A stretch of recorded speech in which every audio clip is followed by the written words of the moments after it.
We are live in the first episode of the iTech show here in Microsoft Israel R&D Center. First of all, a huge shout out to Geva Telem, who runs digital marketing at Microsoft Israel R&D, and to the entire team here for setting up this totally pimped out studio. It's amazing. First of all, prepare your questions and comments because it's going to be a nice show with some pretty awesome guests. And while I have you talking about comments, make sure to give us feedback because this is kind of our first show and we're learning as we go. I think this is probably one of the first, I would say, first live Facebook events in a studio like this. So we'll see how that goes. In other news, we're gonna, just in terms of the format of this show, we're going to talk a little bit about the local tech news that's been happening over the last couple of weeks, couple of months in this unbelievable ecosystem. And then we're going to interview someone who I have a lot of respect for. I think most of you know who that is, but wait and see for that. As well as a startup spotlight where you'll meet a new Israeli startup that you probably have never heard of that I think I can say with full confidence will blow your mind. I know I say that a lot, but it's true.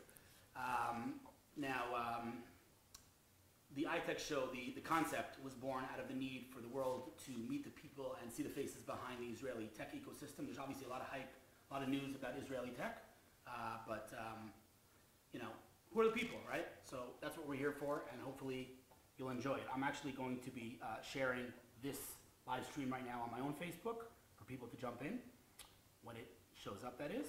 But we'll jump into the news. We have 10 live views. 10 live views, okay. Well. All right. Well, I don't see it yet. But let's just talk about some funding in terms of the ecosystem and what's been happening here because it's really interesting. And there we are. Okay. So now I can hopefully share this. Or not. Share we go. All right. No, share we go. All right. We're live. Okay. We got a lot of viewers in here already. Thank you everyone for coming in. I'm going to see who's in here and hopefully give you some shout outs soon. All right. So I don't know if you guys recall last month in June there was a pretty ridiculous month in Israeli tech. I kept waking up and reading the news and hearing about another mega round, another acquisition, another big deal that went down. And so I worked with a few friends on kind of, I'd say, curating all the news. We put together a nice infographic, and that was in June. That was $586 million. Now I do want to say, to put everything that's going to happen, it's going to be said on this show from this second on in the right context. Israel. Israel is a country the size of New Jersey. Obviously, we have our share of challenges in terms of the region and our neighbors. Despite that, $586 million, in 1 month. Just think of New Jersey companies raising that much money in 1 month. It's pretty awesome. Now, this month, people say every time we break a record, every quarter, every month, it's not sustainable. You can't possibly keep it up. And sure enough, the next quarter comes, and boom, we break another record. And same is true for last month. We had $308 million in funding, 27 rounds of financing, some huge mega rounds, really, really exciting. Now we're in August, and it's early in the month, and already we have some big news. Just yesterday, we had an Israeli company called Tura, which is a video platform as a service, raise $50 million, which is, I would say, even by Silicon Valley standards, quite an impressive round. And the investor is none other than Goldman Sachs. So that's impressive. Other August funding that we have, again, beginning of the month, Form Labs raised $35 million. We have Vonitize $16 million, Spot IM $13 million, and on and on. It's pretty impressive stuff, and it is very exciting. I don't think, from my perspective, from where I'm sitting, there's ever been such an exciting time in Israeli tech. Not without its challenges, and we'll talk a little bit about that later with the guest, a surprise guest. So there's that. As far as, big names coming in on this ecosystem, Intel Capital has made a very clear statement that it is extremely interested in the Israeli ecosystem. 3 Israeli startups raised from Intel Capital, all in security. And that's exciting. That's, less about the money and more about, I guess, the validation that we're not playing games here. And maybe, perhaps, we are in the middle of a transition from startup nation to something maybe bigger. And again, we'll talk about that a little bit later. What other news have we had? Playtika. I don't know if you guys are familiar with Playtika, but you should be. Playtika is a mega monster of a gaming company. They sit approximately 45 meters from where we're sitting right now. And founded in Israel and built in Israel, and they were acquired this week for not $1 billion, not $2 billion, not $3 billion, $4 billion with a B. And so, again, in the context of just a few years ago, Waves was acquired for $1 billion, and everybody went crazy, and this tiny little country is making waves. Now, $4 billion acquisition. Incredible. And it was a Chinese acquisition, which is another topic that we should definitely discuss because, I think global capital has been flowing into Israel for several years now. The U.S. obviously is very much present here in terms of capital. Most, if not all, top-tier VCs are here. I've mentioned this before, but I interviewed Mark Andreessen a year ago yesterday, and he told me publicly that his second office, that's Andreessen Horowitz, for those that aren't familiar, will be in Tel Aviv, which is, I don't know, right? Not in New York, not in London, Tel Aviv, which is pretty awesome. Excel Ventures just opened up here, and all the big guys are here, obviously, and so that's really, really interesting. And Chinese capital is coming in, and a lot of the Alibabas and the Baidus are investing in Israel and are even acquiring companies in Israel. It's really, really exciting. And so that's on that front. On the less maybe geeky front, just in terms of kind of mainstream tech news, Israel opened up its first tech innovation center, one might say a museum for tech, in the Shimon Peres Center for Peace. Now, why is that interesting, right? Because, anywhere you go in this country, you see tech. It's interesting because I know that I get 5 emails a week asking me where people can experience this thing called Startup Nation, where people can experience Israeli tech. And, I send them to Rothschild Boulevard, I'll send them to Herzliya maybe to come to the Microsoft Accelerator where we are right now, or other places, but there really hasn't been a home for, Israeli technology to display itself. And this is, I think, the first of its kind. I think it's really interesting for tourism and to take this thing called Israeli tech that everyone talks about and, again, so much hype about, and visualize it. Give it like a window for people to see, which is kind of what we're doing here. So that's really interesting as well. We can't not talk about the Olympics. Obviously, the Olympics are happening right now, and there's a lot of Israeli presence there. Now, when I say Israeli presence, I don't necessarily mean the athletes. What I mean is the actual vendors providing some of the security, some of the media solutions, even some of the health solutions. I read about an Israeli helmet for injuries of athletes. A lot of Israeli technology there. I think there was a piece of news that was a little bit of a misleading title about Israel winning its first gold medal in the Olympics, and it was referring to the Israeli technology that shows its face there. So that was a good clickbait article. Talking about news. Obviously, there was the big news about Facebook getting rid of clickbait, but that's a topic for another time. And so, listen, the bottom line is, as far as Israeli tech news is concerned, it's never been more exciting. There's a lot going on, and we're all, I guess, excited to be a part of this ecosystem. And I don't think, while the world likes to say it's unsustainable, and again, Mark Andreessen has said quite publicly that Israeli companies sell too early. We're definitely going to talk about that. I think it's changing. I think look at these acquisitions, look at these funding rounds. It's big. We're not talking small startups anymore. We're talking world-leading technologies, world-leading companies, and it's really, really exciting. And so, on that note, I think it's only natural that I moved to our interview with someone who, he might give me a dead arm afterwards for introducing him with so much hype, but he knows it, and so I said to his face, I'll say it, about him. Michael Eisenberg, who was Benchmark Israel prior to what he's doing now, definitely, in my opinion, top, but even if not top, 3 investors in Israel for sure, and I think a great spokesman for the state of Israel and its technology. I know Michael for probably 15 years, 20 years, back from the old country. Is that true? Longer, okay. Listen, at the end of the day, like I say about Michael a lot, I think anybody who knows Michael will say, more important than his knowledge of technology and his understanding of the market and his ability to analyze the market, he's a mensch, and he treats people with respect.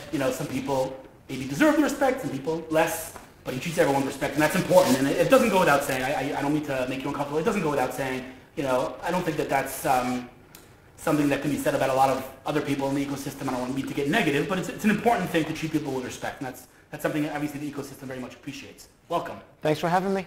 Thank you for coming. It's exciting, your first show. I'm a little bit nervous, I got to tell you. Can you tell? Yes.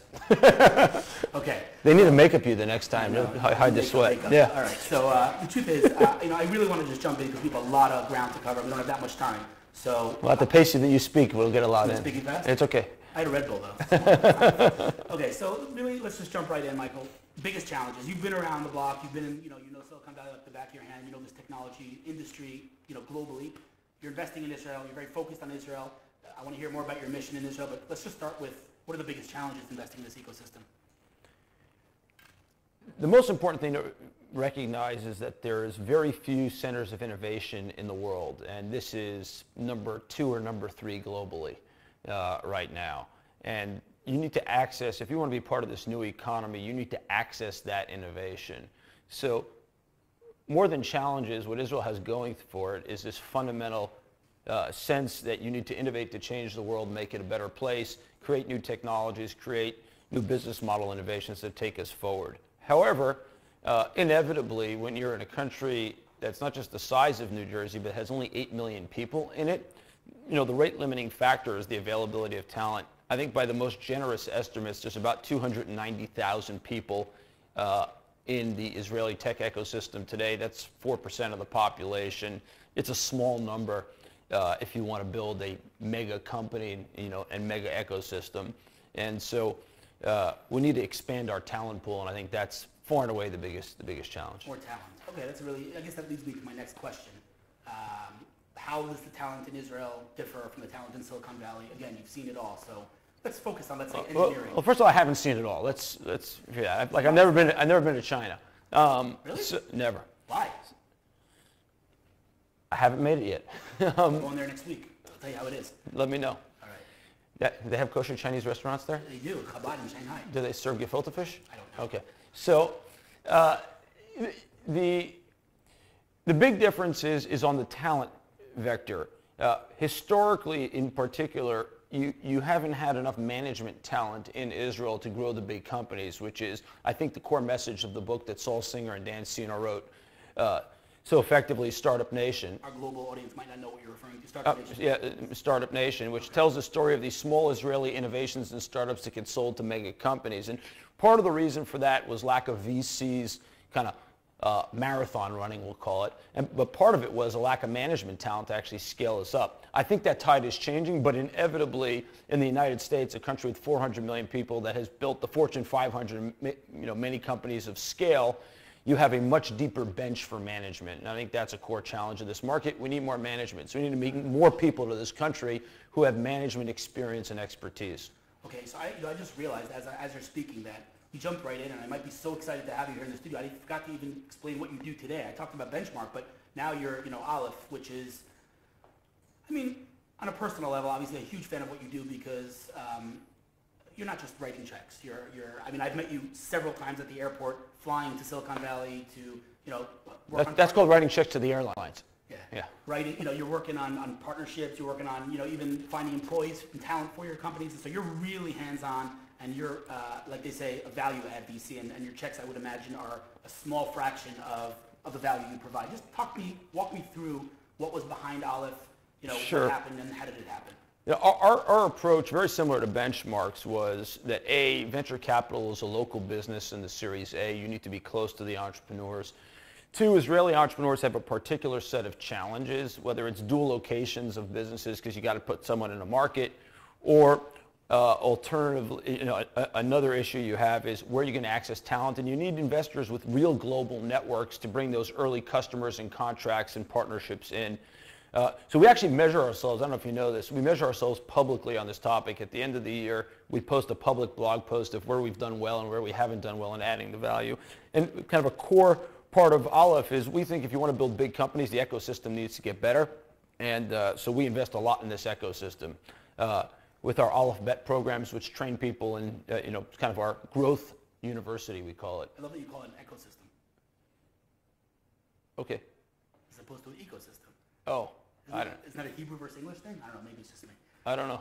Okay, all right, go on. So, it's all about the value with you guys. You have events, you have all kinds of stuff. Value, Aiden, my partner, talks about a lot. That venture capitalists try to add value by sending you links to articles. Oh, did you read this? And then, 2 question marks, what are your thoughts? Which is obviously high noise, low signal. And what we try to do is measure real concrete value.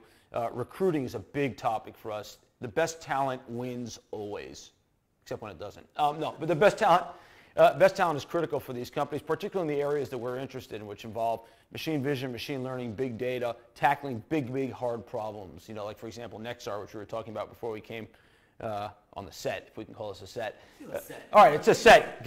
consent. So, like Nexar, they're trying to map all the roads in the world using the iPhone and an AI-powered dash cam. You really need incredible talent to go do that, and then you need to build relationships with everything from insurers to auto companies, et cetera, around the world, and we try to help with all that to the extent we can. Well, if anyone has it, Nexar has it. I mean, those guys were top dogs at Yahoo before, engineers, and I imagine... They weren't dogs, they were top people, top management talent at Yahoo, and they're just fabulous entrepreneurs, Iran and Bruno. And at the end of the day, I think the other important thing to recognize is that venture capitalists are just investors and board members and coaches. The real work is done by the great entrepreneurs. That's definitely a valid, true statement. So, while we're talking about Israeli talent, I spoke yesterday to a group of U.S. students, and one of the only Israelis in the room said to me, why don't you talk a little bit about 8200? Because I feel like when you meet more startups than I do, but when I meet startups, it's kind of like the default opening line, I'm from 8200, of course you're from 8200. What is 8200? Tell the world, and is everyone from 8200? So one of the core differences that around talent between Silicon Valley and Israel is Silicon Valley, the entrepreneurs come out of MIT, they come out of Stanford, they come out of Harvard. They're coming out of a university system. Sometimes they're dropouts, sometimes they graduate. But in Israel, they come out of the army. And most typically, kind of the core software unit and technology unit in the Army is 8200. It's got a bunch of subunits as well. And but you find people out of other units. 81 is another one. But more and more, we're seeing people from other units. So like our founders of Windward, which is a company that tracks all the world's maritime activity and runs predictive analytics on it. They were officers in the Israeli Navy, and they followed their passion, and I think this is what's critical, which is the seas, boats, and said, how do we bring on some technology talent that will help us track all of the world's boats so we can solve some real problems, both in national security, not just here, but in other countries, in protecting oil, natural resources, and measuring natural resources and helping insurance companies, for example, measure risk. So, Adam Newman, the CEO of WeWork's out of the Navy. So not everyone comes from 8200. It's becoming more diverse. We have a different diversity problem than Silicon Valley does. Interesting. I didn't know that. I did not know that he was. All right. Well, he's a kibbutznik, right? He did. He was. Really interesting. Yeah. All right. So that's definitely an interesting topic. I'm very intrigued by the whole 8200 thing because I'm not a tech guy nor am I a military guy. I did the Army, but I always find that interesting. How that's kind of like the beginning opening sentence. All right. I'm going to put you on the spot a little bit, Mike. Is that okay? I hope I can handle it. You've met a lot of entrepreneurs. You've invested in a lot of amazing companies. And we're going to talk about some of your wins in a little bit. But what's your biggest miss? You mean other than Zcast? Other than Zcast. Your check is in the mail. Thank you. The one I got the most heartache about is a company called Print Life, started by 4 guys out of Indigo, the big color printer company here. We were way ahead of the market in these photo books that are now completely ubiquitous with digital cameras. And this is in the early days of digital photography. And we had a great CEO we hired out of Konica, Meg Weston, tremendous lady. And I think we whiffed on the business model big time, and it killed us in 2000. And the big lesson was we went out and built our own printing facilities at the time. And instead of just probably supplying the software to other printing facilities, we burned way too much money. And when the market turned and capital was not available, we didn't have a viable business model. And that's become an enormous industry that we should have been the leader in. And that's a big whiff. Okay, we're getting a lot of feedback here that my mic is not working. So I'm going to Some people think that's a feature, not a bug. Very nice, Mike. By the way, since he came into the studio, he's been dissing on me. Is this a little better, guys? Give me some feedback here. Let me know if this is better. I put it on my jacket. I don't know if that helps. But yeah, it is on, so I hope it's working. Let me know what you guys hear now. All right, while I got you on the spot, I'm gonna keep you on the spot. Meerkat, I was Mr. Meerkat. I don't know if you recall, a year ago I was doing daily Meerkats about marketing, and I was getting thousands of views, and I was loving it, to be honest with you. Yeah, people were watching to make sure you didn't get into an accident. Yeah. All right, let's not go there. Yeah. Not better. Okay, well, the mic's not better. All right, next time we'll be better, guys. It's the first episode, so. I would get close to you. Go ahead. Yeah. No, his sound's okay. Okay, his sound's okay. Well, anyway, next time will be better. I hope you can hear my questions, but if not, we're gonna. Abigail says we hear you. Okay, thanks, Abigail. So Meerkat, Ben is obviously a rock star, fantastic entrepreneur, great team. I love the product. It was, I guess one might say, pioneered the live streaming space, but it's no longer. Why is that? Yeah, I'll start with something else, which is I think that this team, I'm going to go on a limb and say this is the best consumer app team in this country by far. They launched Geva initially. This company's had more names than anyone I know, but they launched Geva initially, which caught fire inside of Michigan. A bunch of schools in Michigan, some kids even got thrown out of school there because of it, and then launched Meerkat. And Ben, to his credit, figured out something that is directly related to what we're doing here now, which was broadcast was going to be won by people who already had audience, rather than having to build the audience each time. And second of all, there was a big barrier to people going live over and over and over again for broadcast without a studio like this. So smartly, even though Meerkat grew like crazy, Ben said, wait a minute, Twitter and Facebook were going to own this space. It turns out Facebook, in all likelihood, is going to own this space, which is exactly what we're doing now. You chose Facebook to go live. And Ben very smartly pivoted the company into a new app that there have been rumors what it is. I won't talk too much about that. And that app actually has more users now than Meerkat ever had. Less notoriety, because it wasn't at South by Southwest, and I guess you weren't on it yet. But other than that, it's, we got a lot of faith in Ben. How do you explain, without talking about the new product, I think, by the way, it's out already, what it is, but if you don't want to talk about it, we won't talk about it, but how do you explain, because Meerkat did get a lot of, press and everything, so how did this new thing past Meerkat so fast? I just think these guys are really smart. They understand viral mechanisms, but more importantly, they understand user experience and what people are looking to do with live video. Live video is a new medium. You saw you had to wait for 60 seconds before people started coming on here, and you can lose interest pretty quick. If you didn't have a big setup like this, the quality is lousy, your mic sucks. So there's a large barrier to getting synchronous live video right, and I think they figured out, Uri, Ben. I just gave Ben a shout out, I'm sorry. Uri Harimati is the man. And Seema Sistani, you don't know. They've really have a deep understanding of what people want to do on live video, and they're just incredible consumer product guys. So I hope it's going to work. All right. Well, I've seen the new product. It's super interesting. So I'm hoping to find the right kind of use case for my workflow. We'll see what we can do there. Yeah. All right. So we are short on time here. So I want to talk to you a little bit about your wins, because you have a lot of them. No, I don't want to talk about my wins. Let's talk about something more interesting. All right. Let's talk about fundraising, the market. Yeah. Okay. So people are saying the market's drying up. It's hard to raise money. I know we're raising money. Not easy. I think there's a flight to quality going on right now. In the stock market, by the way, in the public markets and in the private markets, which is not everything is going to the moon. And the risk on is off now, right? So people are more cautious. But stuff is still getting funded. The good stuff is still getting funded. If you've got a monopoly type business or something where you can create network effects, you can raise a lot of dough. Right, Didi Karai's not having any problem raising dough. Airbnb's not having any problem raising dough. Candidly, WeWork around the table is not having a problem raising dough either. All right, but I mean, you can't talk to a guy like me raising, for a stealth, not stealth, I mean for a super early startup, in seed stage. You can't compare me, or, to reach the level of Airbnb. I think great teams are not having a hard time raising money right now. You know what that means? Why? I didn't say anything. You said it. But Y Combinator, is still producing a good cohort. Aleph, we've done 2 deals so far this year. Our pace normally on an annual basis is 4. But we don't need to fund everything. Remember, especially in this country where you have a talent-constrained market, 2 or 4 or 5 guys getting funded with a dead-end startup is bad for the ecosystem. I wrote that in 2009 in my Hummus Manifesto. People got angry, but it's the truth. It is not good for our ecosystem to have dead-end companies with drip funding from angel investors. It's bad. Okay, you just gave me a perfect segue into our last question, then we got to go to the startup spotlight. But you talked about things that are bad for the ecosystem and you being vocal about certain things that may have annoyed or upset some people. You are quite vocal. When I say you, I mean Aleph, about ad tech, or I would say advertising in general, the industry, and the lack of, I would say, value that it provides to the world. Is that the word you used?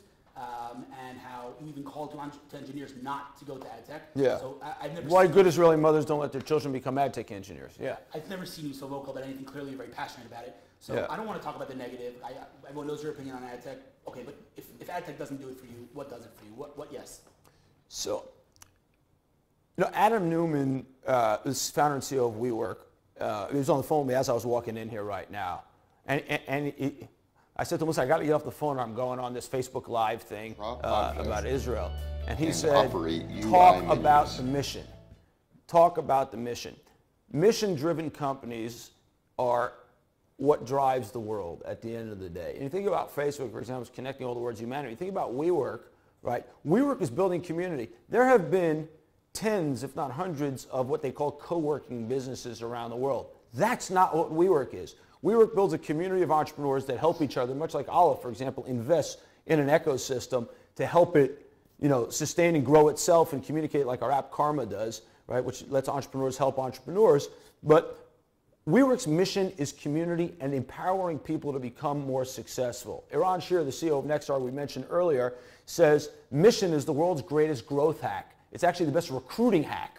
People want to work, the best engineers want to work on really hard, mission-driven problems. So that's what we try to invest in Aleph, which is companies that have a mission-driven. You don't have to worry about Facebook getting your clickbait off. You don't rely on the Google SEO gods. Right. Let's just stay focused on building mission-driven companies. We're going to catch the bad guys, the Somali pirates, the oil thieves, which is what Windward does. And in general, just try to drive this, use technology to drive more innovation for good in the economy and make more people successful and able to, finance themselves. All right, so mission is the name of the game. We have quite a few viewers here and some questions, so I'm just going to look, let's see what people have to say here.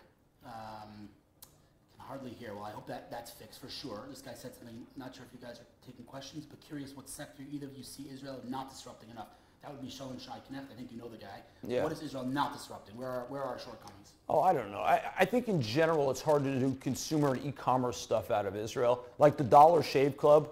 Mike Dubin, who's the founder and CEO of Dollar Shave. Big shout out to Mike. The guy's a rock star. He's been at our Shabbat table. We love him. And, Dollar Shave Club couldn't have happened in Israel. It's unlikely that you can kind of sell subscription razors from a small place in the middle of the Mediterranean.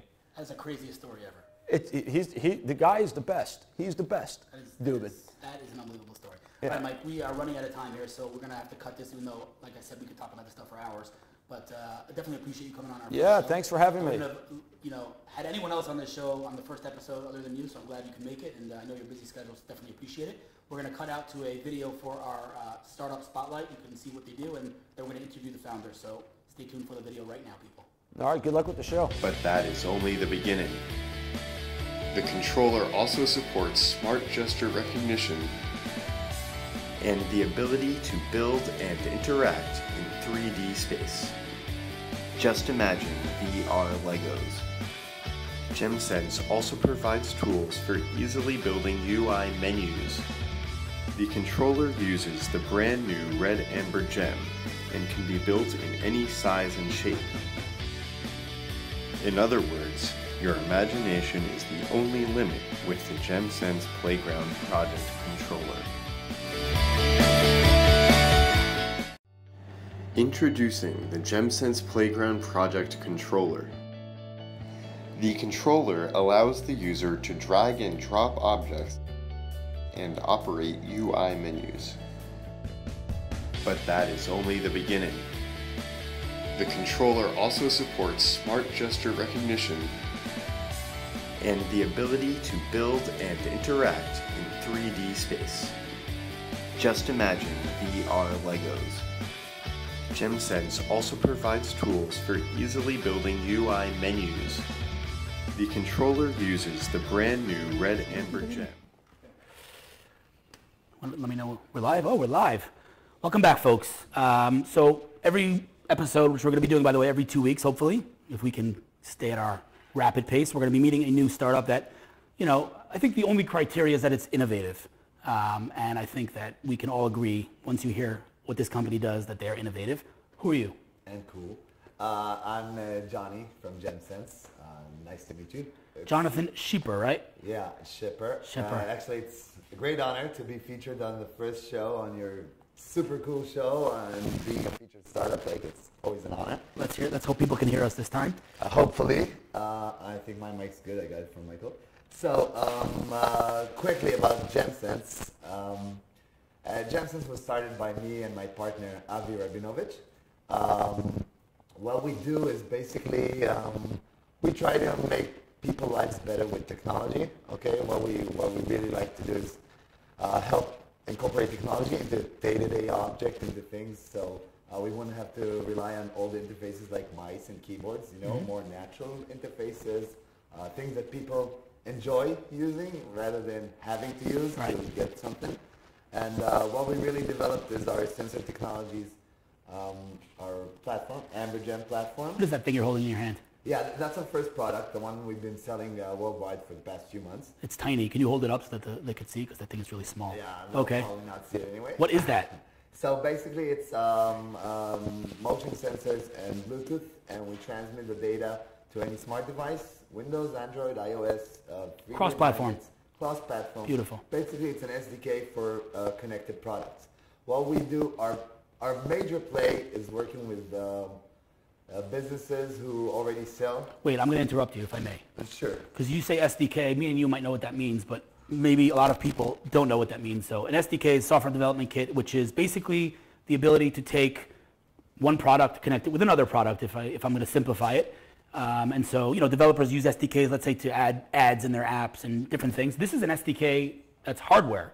So this isn't. Okay, so one example is we took this gun off the shelf. Okay, so that's a toy gun.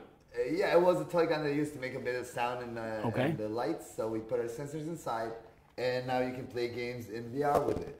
Okay, so basically natural interfaces. You can put it on a wheel. So let me. I need to understand this. This thing was a silly gun that you took off the shelf that cost $1.50, and you Yeah. basically used this thing to turn this into a VR tool. Yes, exactly. And the companies we work with, they sell products worldwide. One of our clients is a chair company, actually, and what they want to do is put more analytics into the chair, realize how people are using it. So you took a dumb chair and you made it smart. Exactly, and that's what we do. We make dumb things smarter very easily. That's awesome. They can pick it off the shelf and do it by themselves, or we supply professional services. We show prototypes in 2 to 4 weeks on various sectors. So this is our next product, which is right now, actually it should be available in about 2 weeks. These are in the end. Let me just interrupt you, John. I think that based on our feedback here, people are not hearing you. So can you move your mic a little bit away from? Sure, put it Let's see. somewhere. Let me know if this is better, guys, because this is live, and it is live. So be forgiving. This is the first episode. Next time we did do How's that? Is this better? Let me know how this sounds now, because I don't want you guys to miss what he's saying. Is this better? How am I? How is he? Give me some feedback here. Give us some love. All right. I think it's okay. Continue to talk for now. Okay, so this is our next product. If you thought that one was small. Wow. So yeah, that one was just motion sensing and Bluetooth, which was the MVP. So it's motion sensing. So it takes this gun and it senses its motion, right? And Exactly. Bluetooth for it to connect to another device. Exactly. I just need to dumb it down because we're Great. talking geek talk. All right. Yeah, Cool. I mean, I'm there all the time. All right. So the next kit, this is the red AmberGem. Well, basically, this is the same thing, but it's also extendable. We have the same sensors, and you can add more sensors and capabilities. Using a simple board like this, you can easily extend it with more input, like button, LEDs. You can add more sensors, GPS, Wi-Fi, and create your own smart product very quickly. How quick is it?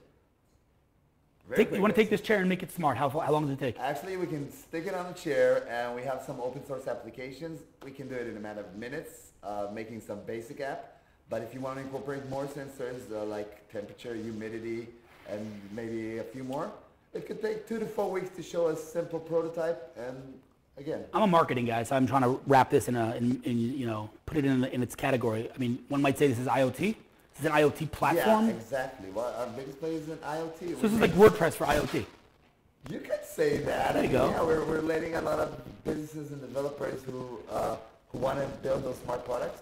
Basically, what you would do, you would manufacture your own board, design it, fail a few times, reiterate on firmware, hardware, algorithms, APIs, whatever, and then you get to really building your app, your service, what you really wanted to do. And so we make that happen it could be a matter of minutes, hours to get something working, and it could be a matter of weeks for a prototype. Okay, so talk to me about your stage. Where are you at? How much money did you raise? How many millions or tens of millions of dollars did you raise? Because clearly you didn't build this thing without a lot of money in the bank. Actually, we raised about $600,000 until now. We've been operating for almost 2 How do you build this? You know how they call it moving the napkin around? You know, You literally, like $600,000, that's all you raised? yeah. Why? We work very smart with. That's amazing. Yeah, we do a lot of things internally. We do hardware, software, algorithm design. product, whatever. Right now we're working with the big companies, doing projects for them. Actually, we have a few things coming around the corner. I wish I could talk about them already, but tune in. Such a teaser, man. Such a teaser. All right, very cool. Listen, we're out of time here. I want to read some of the comments and give some shout outs to the people that are listening. I understand, guys, about the sound here, and we're going to improve it for the next episode in 2 weeks, but forgive us because it is the first episode, so we're just kind of getting used to the situation here. Vilma says, sound and other details will improve. It's fine for now.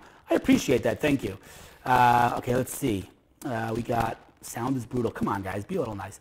Okay. LOL. Vilma again. Right? You're on a roll today. Nice job, guys. Thank you, Hillel Scheinfeld. Hillel Scheinfeld's a top CEO in Israel of Ubix, one of my favorite companies. Let's not talk about how bad the postal service is in Israel. I'm not sure how that's relevant. Shaul Weisband, the CMO of Jiffity, a great company. John Hauser in here. We work as furnitures that are not IKEA, that's for sure. Okay, that's an interesting. Echoing is a problem. All right, we're working on it, John. We're working on it. Twitch figured out live video. Twitch is, we were talking about live video before. Twitch is Justin Kahn, who I'm a big fan of. Live video game streaming thing. People watch other people play. Yes. That's actually yes. Jeff said, nice, not perfect sound, but yes, we hear you. Great show. Thank you so much. Shalom Shai Knecht, we answered that question, I believe. Hillel, try moving your mic to the top of your lapel. I did that. I hope we're okay now. Abigail from Aleph, thank you for coming in, Abigail. We hear you. Thank you. Jor said not better. I'm sorry, guys. It will be better next time. I'm trying to answer some questions here. We got some amazing people in here. Ben Judah in here. Yonah Fuld, you know who that is? Yonah Fuld, that's mother or father? Father. See that? Yonah could be both. I get that. And my dad's in here. Can hardly. All right, Shauna, we're working on it. We get the audio thing. We're working on it. What else we got in here? You want to try the demo maybe live? Well, I don't want to keep people. We said a half an hour, and we're over time, so we'll keep it for another time. Maybe we'll do a live, me and you. You'll demo it for me. Tuning in from Zurich. Thank you, Cedric. I appreciate that. Guys, listen, we're going to wrap up here because I did promise a half an hour. We're over a half an hour, and I think that there was some fantastic insights here from Michael, from Jonathan. Tons of news, and the most important thing for me is that you guys give me feedback on the format. Do you like the whole 15-minute interview, 10-minute tech news, 5-minute startup spotlight? An idea that was thrown around is maybe add in a 1-minute rant, where I rant about something. Let me know if you want to see that. But absolutely open to... I want to see that. All right. Absolutely open to any ideas, honestly. And I get the audio thing. I promise you we will work on that top priority. Bob Rosenshine. Whoa! Bob Rosenshine is looking good. You guys know who Bob Rosenshine is. Bob Rosenshine is going to punch me. He might actually physically punch me because I'm going to embarrass him and say that he is, in my humble opinion, one of the top entrepreneurs in Israel. Founder of Answers.com. Amazing. Ari said sound is rough. I get it. Great job, Hillel. Love you, honey. That's funny, Itamar. Thank you. All right, guys, we're done. Thank you again for coming in. We're going to do it again in 2 weeks. I believe the 22nd is our next show. But stay tuned on the iTech page on Facebook for updates. And again, thank you all for coming in. We had a lot of viewers, a lot of comments. Love you all. Thank you. Very much. Peace. See you again soon. And thanks to Microsoft.